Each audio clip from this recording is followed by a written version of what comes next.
Chapter 30. 6 Doubts. Present. When the clay learned to weep, the pristine peace of the garden was lost forever. The teachings of the White Sages. Chapter 8. Later, when the first day's recording work had concluded and the great hall had fallen into the soft, thoughtful dim of the Ergenekon's slow daily fade, the three of them sat together at the trunk of the withered tree.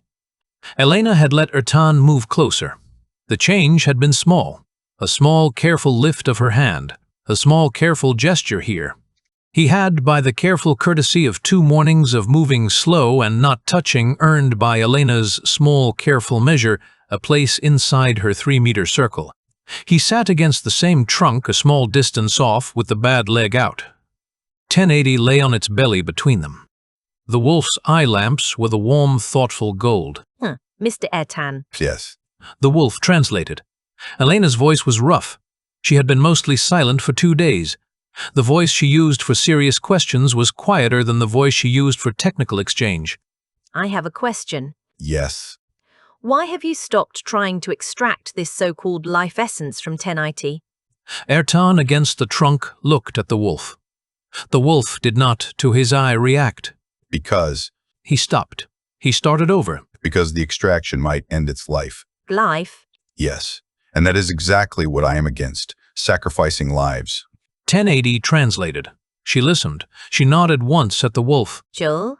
She looked at the wolf for a long beat. And because your mind has changed about what it is. A pause.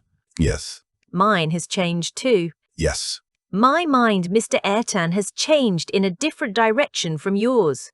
1080 translated. Ertan turned slowly to face her. Specify, please, madam. You see in it a soul.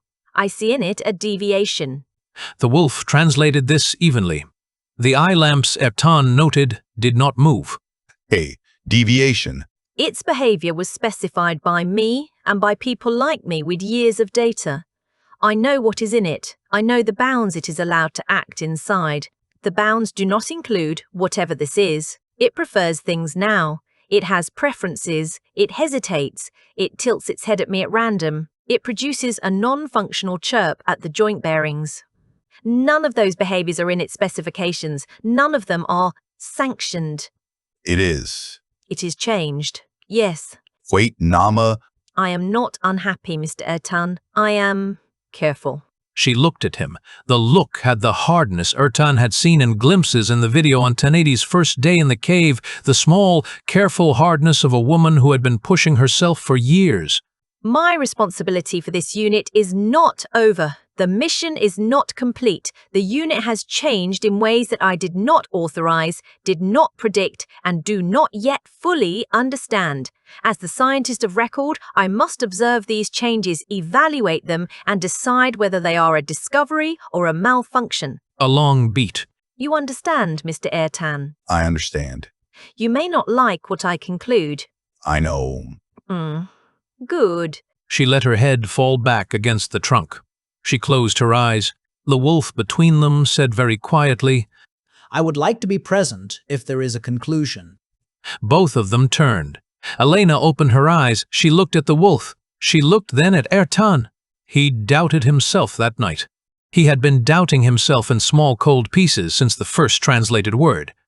The pieces had been waiting all afternoon for the cold dim of the Ergenekon's fade and the sleep of the wolf and the woman and the small space at the foot of the tree where he could sit alone with his own hands. He sat with his hands. His hands were the hands of a tutor. His ink-stained hands, shaken free of ink now, were covered with dried blood.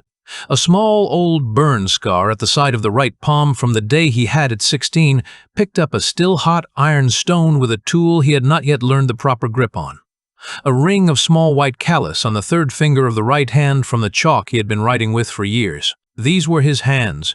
He looked across the hall at the woman against the tree. Elena Vasquez had, by 1080's account, designed a quantum tunneling array. She had run a facility of 312 people. She had testified before nations.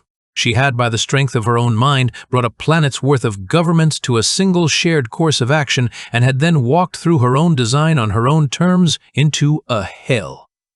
Ertan was a man who had taken his grandmother's bracelet down from a hook on a closet door so that a woman could pull a stick across a room. He had been the smallest of the small. He had been for 10 years. The boy at the back of the lecture hall, the senior faculty laughed about by the fountain. He had in his entire life accomplished one thing. He had built small clay creatures that were ahead of almost everything in the Khaganate. But against Tenedy, they were a child's toys. If Tomris had not pushed him, he would only have been trying to refine the Power Stone and upgrade Shanavar. And here he was, on the wrong side of a seam between two worlds, with a woman who had carried a planet and a wolf made of metal with a complexity he could not even imagine, a wolf that was now manifesting magic. He bowed his head to his hands. He did not, this time, cry. He had cried that morning when the translated word had come. He did not have tonight more. Mr. Ertan? He turned. Elena was awake. She was watching him from the trunk. The light was very low. The bruised, pale night sky of the Ergenekon was at its dimmest. He could see by the edge of the light the small, careful sharpness of her face. Yes, madam. She lifted her chin slightly. He limped over. He sat down inside the 3-meter circle on the cold, polished stone. The wolf between them did not stir. You are doubting yourself. How do you know? Mr. Ertan, I am a paraplegic from a Brazilian favela. I have been doubting myself professionally since I was 4 years old. I know the posture. He smiled a small, careful flicker. The posture. The hands. The shoulder line. The looking at the other person and thinking they are the real one. He let the smile go. He nodded. Mr. Ertan, Yes. I did not invent the dimensional breach. What? I did not invent it. I observed it. I built an instrument that measured it. I built a second instrument that crossed it. The first instrument was 3 years of work. The second instrument was 8 years of fighting. The breach itself was not built by me. The breach pre-existed me by, if I am to believe my own data, several thousand years. Madam. You did not invent life essence either, Mr. Ertan. A pause. Madam, My point is this. She leaned forward. Her face was very close to his now. The work is the instrument. We did not invent the world. We invented the tools to see it. The world existed before us and the world will exist after us. The work is the instrument. And the instrument? The instrument is what we leave. A long beat. Mr. Ertan, 2 languages, 1 architecture. We have a paper to write. We do not have time for the man who is doubting himself in the corner. He will please leave the room and we will continue. He breathed once. He breathed again. Yes, madam. Good. She closed her eyes. She let her head fall back against the trunk.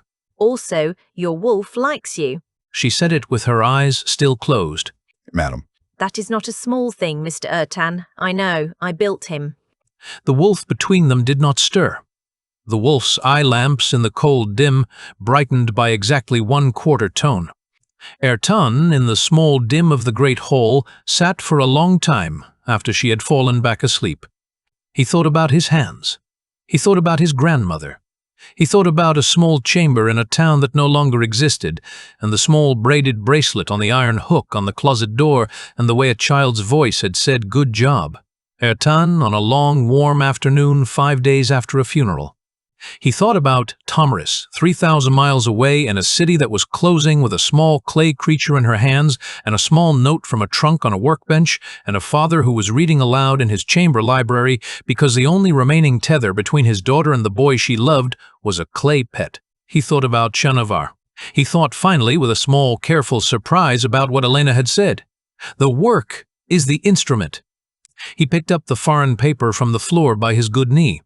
He picked up the stub of charcoal. He wrote at the top of a fresh page in his careful tutor's hand the heading he had not let himself write, in the cave, or in the field, or on the road, since the day of the Akenim, "Notes for those who come after." Beneath it, in a smaller hand, he wrote, "Entry 1. The white flour at the edge of the world is the first protection.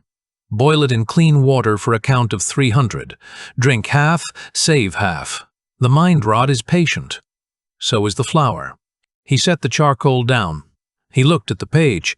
He looked at the wolf at his hip and the woman at the trunk. Both of them sleeping in the dim, both of them his. The chest pain that had been waiting at the bottom of his ribs all afternoon. The small, cold, useful nothing. Quietly finally went out. He picked the charcoal back up. He wrote beneath entry 1 the heading, entry 2.